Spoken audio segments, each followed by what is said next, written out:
Good day and welcome po sa panibago na namang episode ng aming channel at ako nga po pala ulit si Allen ng Greenyard TV and para naman sa vlog natin for today, i-share ko naman sa inyo yung mga common mistakes na maaaring nakakaligtaan natin kapag ka or lalong-lalo na kapag ka tayo ay nag-aalaga ng iba't ibang klase ng halaman sa loob ng bahay natin. Minsan kasi syempre, iba't ibang halaman, lalo na kapag ka nahumaling tayo sa mga halaman, iba't ibang halaman na, varieties ng halaman, yung naka-display o yung meron tayo sa loob ng bahay natin. And ito yung reason kung bakit nanlalagas, natutuyo yung mga dahon, and isa-isahin natin yung mga yan. Syempre, sa mga bago pa lamang po sa aming channel, huwag niyo pong kakalimutan na mag-like, share, and subscribe, at pakihit na rin po yung notification bell para maging updated kayo sa mga susunod pa naming videos. Please also visit and support na rin po yung aming Facebook and Instagram page, Greenyard PH po. At sa mga gustong bumisita sa aming garden, naandi dito po sa screen yung aming complete address. Ito na nga yung mga listahan natin or yung mga reasons kung bakit hindi gumaganda yung mga halaman nyo sa loob ng bahay. Maaaring isa sa mga mistakes na to or sa mga factors na to yung nakaka-apekto dyan. Iba't ibang klase to ng mga halaman ha. Mistake number 1 na maaaring hindi natin namamalayan, yung overwatering. So tandaan po natin na lahat ng mga halaman na meron tayo, lalo na kung iba't ibang varieties, iba't iba rin po yung water na kailangan nila o yung amount of water na kailangan nila. Kaya po maaaring ito yung nagiging factor kung bakit napapansin nyo yung mga halaman ninyo, nanlalagas yung dahon, nagdudrop. Lagi po nating tatandaan na iba't ibang klase ng halaman, iba't iba rin po ng amount ng water yung kailangan nila. So lalo na kung halimbawa ang mga halaman nyo sa loob ng bahay ay iba't ibang varieties nga po. Kapag kaya na philodendrons, mga succulents, mga cacti, at saka mga aglonema at calathea. So, syempre, iba't iba talaga yan ang amount of water na kailangan. So, hindi po pwede na kunyari, nagdilig tayo ng halaman sa loob ng bahay natin. Pwede na sabay-sabay natin silang didiligin sa bawat araw na meron tayo. So, hindi pwede. Kailangan, syempre, depende kung anong varieties. Let's say, for example, etong ating mga succulents, etong ating mga cacti, mas gusto nila yung dry soil. Kung i-compare natin doon sa mga calathea natin, sa mga ferns katulad nito, mas gusto naman nila yung moist soil. So, kailangan alam natin yung variety ng halaman na meron tayo para alam natin kung kailan natin sila didiligin. Lagi nating tatandaan yung mga cacti, yung mga succulents, mas gusto nila yung dry soil, at kapag ka naman mga tropical plants katulad nitong mga calathea, ng mga aglo natin, yung mga peace lily, at saka itong mga ferns katulad nito, mas gusto nila na laging moist yung soil nila. Idagdag na rin natin rule of thumb, so para hindi tayo masyadong malito. Kapag ka makapal ang dahon, lagi nating tatandaan, kapag ka makapal ang dahon ng ating mga halaman, sabihin lang nun, mas drought tolerant itong mga halaman na to. Ito yung mga halaman na kayang mag-thrive kahit pasabihin mong hindi mo madiligan ng mga ilang araw.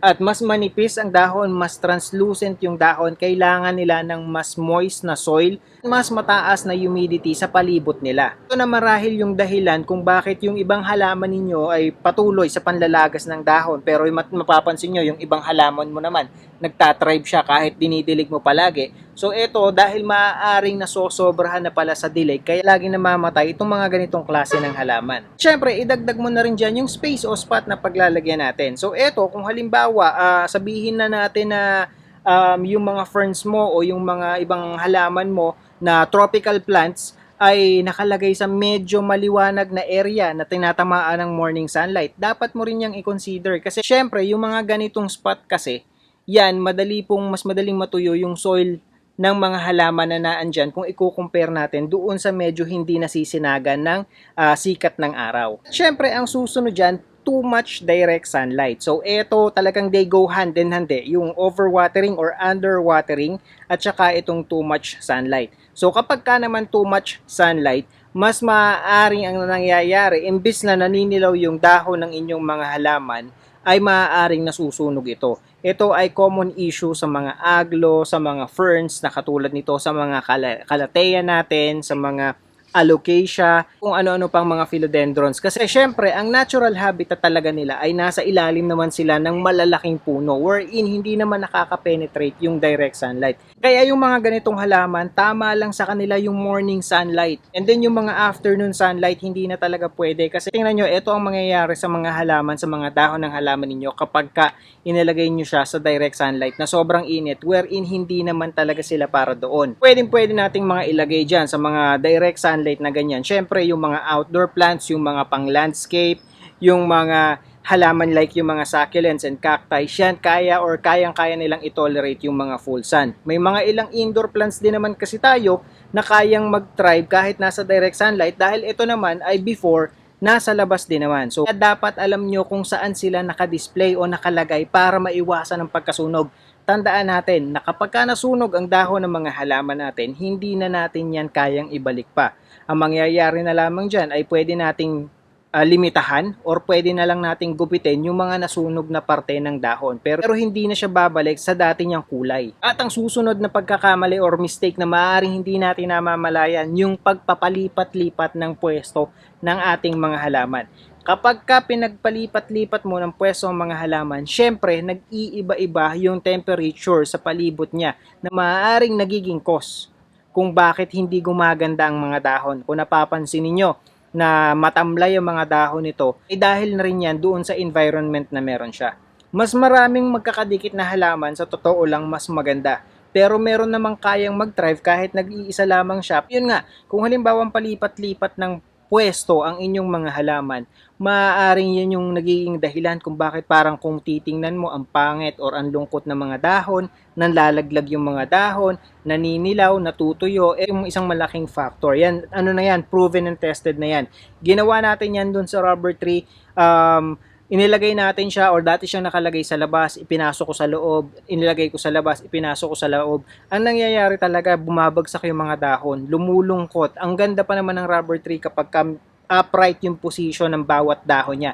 And ang mga rubber tree kasi, kahit pa sabihin mong malalaki ang mga dahon ng mga yan, kahit itong mga fiddle leaf, pagka perfect yung environment na pinaglalagyan nyo sa kanila, yan, na may maintain nila or nabubuhat ng halaman yung mga lalaking dahon na yan. Isang sign yun na maganda yung pwesto ng pinaglalagyan. At kapag ka nakita mong nagtatrive, lalo na kapag ka nagkakaroon or nagtutuloy-tuloy sa pagkakaroon ng panibagong dahon ng inyong mga halaman, at maganda naman ang pinaglalagyan, huwag nyo na siyang aalsin doon sa spot na yan. Ang isang factor na lang na dapat nyong gawin kapag ka ganito ay iikot nyo siya. Una kung halimbawa nakadikit siya sa wall. Kasi ganito ang mangyayari sa halaman ninyo kapag ka hindi nyo inalis or kapag ka hindi nyo iniikot, inirotate kahit every 2 days yung inyong mga halaman. Lahat talaga ng mga dahon nila ay haharap dito sa isang side. Problema niyan, yun lang yung part na yan na may dahon kasi hahabulin niya yung liwanag eh. And since wall yung katabi niya, yung mga dahon na yan talagang dito haharap sa mas maliwanag na spot. Yan ang mistake number 4, hindi po lahat ng halaman ay pare-parehas ng alaga na kailangan. So merong halaman na hindi maselan at meron din namang halaman na maselan. So hindi ibig sabihin itong halaman na to ay kailangan ng pag-aalaga like itong mga kalateya na to ay ganun din yung gagawin natin, let's say for example dito sa mga snake plants. Ito yung isang magandang example. Ang snake plants, mga succulents, mga cacti, ito yung mga halaman na kahit medyo ma-neglect mo, okay lang, walang problema. Pero hindi mo to pwedeng gawin sa mga katulad na halaman itong mga kalateya.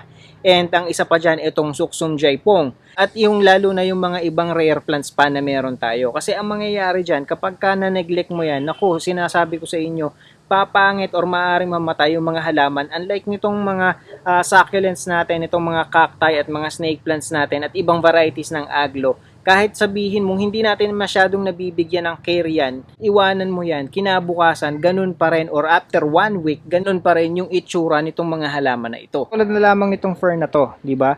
So, eto kasi, pagpalagay mo na lagi nga moist o basa yung soil niya, pero ito, hindi niya kaya yung init dito. Katulad yan, dito sa spot na to, pagpalagay mo na yan ay may net na, at pagkatapos, maliwanag pa pero mainit pa rin kasi tumatagos pa rin ng sobra yung init lalo na kapag afternoon sunlight, lalo na kapag patanghali. Kaya mangyayari dyan kahit pa sabihin mong laging basa yung soil niya, masusunog yung dahon katulad ng nangyayari dito kasi kulang din yung humidity doon sa palibot.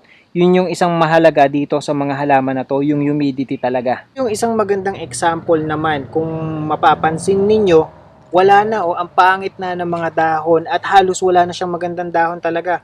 And eto, nanilaw muna siya pagkatapos unti-unti nang natuyo. Kaya naman siya natuyo kasi nga namamatay na siya. And ang isang malaking factor nito ay yung kanyang soil. Kung mapapansin nyo, sobrang basang-basa yung soil niya.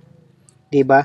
And hindi na halos magkaroon ng pagkakataon na matuyo yung soil, kaya ang nangyayari, ayan na, nagre-reflect na sa mga dahon niya, ayan nanlaglag na nga. Ibig sabihin, maaaring itong halaman na to ay nagsasuffer na siya sa root rot.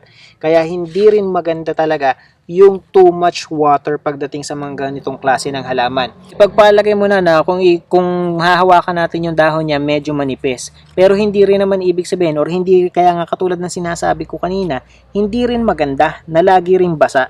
So, kailangan moist lamang yung pagdidilig at hindi ganito. Kasi hindi na makakahinga yung ugat ng ating mga halaman at magiging cause ito ng pagkabulok nito hanggang sa tuluyang mamatay yung mga halaman. And katulad ng sinabi ko, hindi na babalik sa dating kulay itong mga dahon na to. Magtuloy-tuloy na yan sa pagkamatay, maninilaw unti-unti pagkatapos hanggang sa matuyo, hanggang sa malaglag na lamang. Nakikita ko na lang na magandang dahon dito ay yung pinakabago niyang sibol. Ayan.